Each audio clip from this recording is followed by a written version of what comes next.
Hello again, and welcome to Third Act Stories.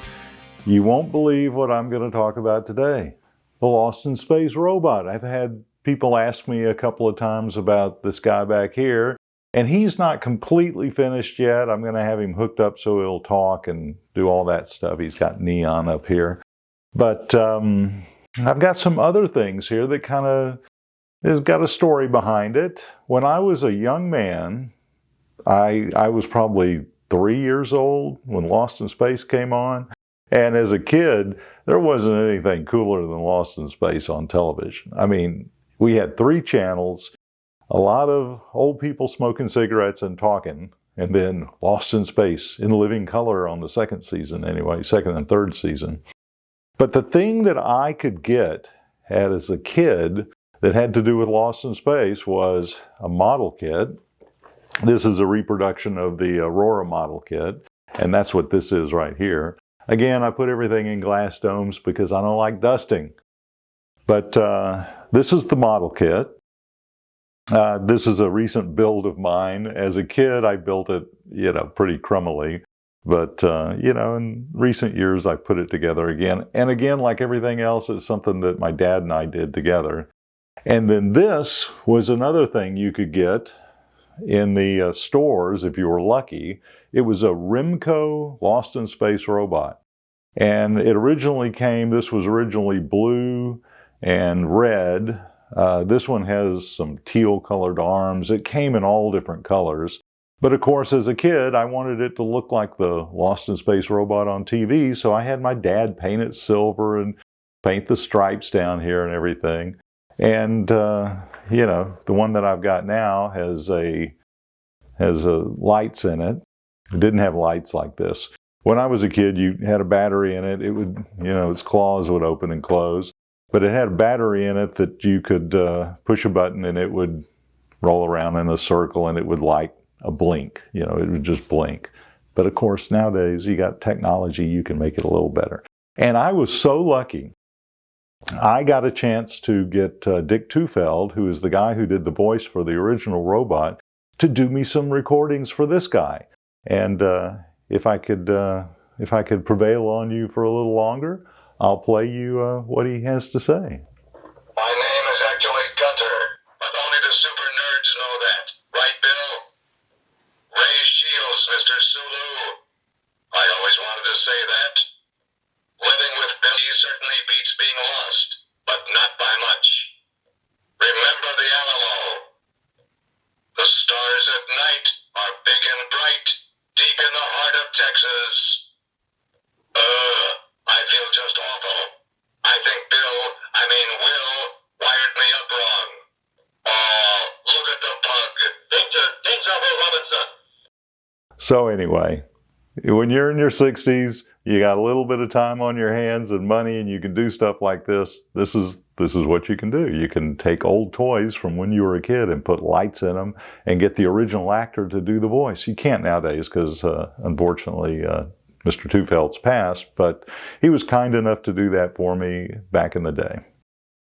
And anyway, I've got some other Lost in Space robot models around. Mobius did one. And it has lights and stuff in it. Again, I put it in a case so it's not too dusty. But there's all sorts of different sized ones that they make. And it was just, this thing was an interest to me. This robot was fascinating to me. I thought the artwork behind designing this thing was what really got me excited. When I was a kid, I would go around and my mother had a soap bottle that sort of looked like it had legs like this. It was kind of accordioned.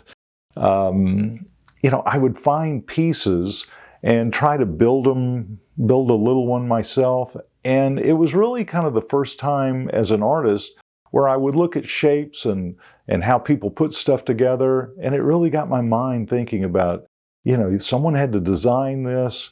It has a certain look to it. And as a matter of fact, when this was built, and I'll show you some photos about this. This was built from essentially a kit. There are different people around the country that do different parts of it. Somebody will build the rubber legs and make a run of them. Somebody will do the torso, make a run of them. Usually it's Norm Stockwell's who I got most of my parts from. But it's all from the B9 Robot Builders group. And I was the first person that actually built a part for this thing. A fellow by the name of John Riggs he had built a robot, and I'd seen it in a magazine someplace, but it wasn't quite right. And I told him, I said, look, I can build you the torso. This is the torso. And I said, I can carve this thing out of fiberglass, or I can carve it out of foam and cast it in fiberglass for you if you give me the other parts. So I was the first guy to actually build a part of the Lost in Space robot. I also built Gort. Whenever you see Gort anywhere, I sculpted that in my garage. So, I got a funny story about doing this torso. Again, I carved this thing and no one else had ever produced a torso. And I made a few fiberglass pieces and sold to guys basically for cost so they could build their own. Well, I got a call one night from Kevin Burns. And Kevin Burns was the fellow who owned the actual Lost in Space robot. You may know his name because he eventually produced the Netflix Lost in Space TV series. He was a big Lost in Space fan. Anyway, I get a call from him late one night. He's in New York. He calls me up, and he's madder than a hot hen in a cold warehouse. I don't know, some southern term for mad. He was mad. And I said, what's going on, Kevin? Why are you so upset? And he says, well, you're making copies of the Lost in Space robot torso, and now everyone will have one. And I said, but Kevin, everyone will have a copy. You'll have the original still. And he kind of went, oh, well, okay. So we ended up talking about Lost in Space until the wee hours of the morning. And I ended up getting my first set of neon from him. He had some extra neon. Anyway, he was a nice guy. But from stories I've heard, that's his modus operandi. He gets upset about something, or he did. I think he's passed away since then. That's the thing about being in your third act. You start talking about people you have stories about, and you remember, oh, they've passed away. So do your fun stuff before you pass away. And some of the fun stuff for me is building a Lost in Space robot and having these old kits and stuff from when I was a kid.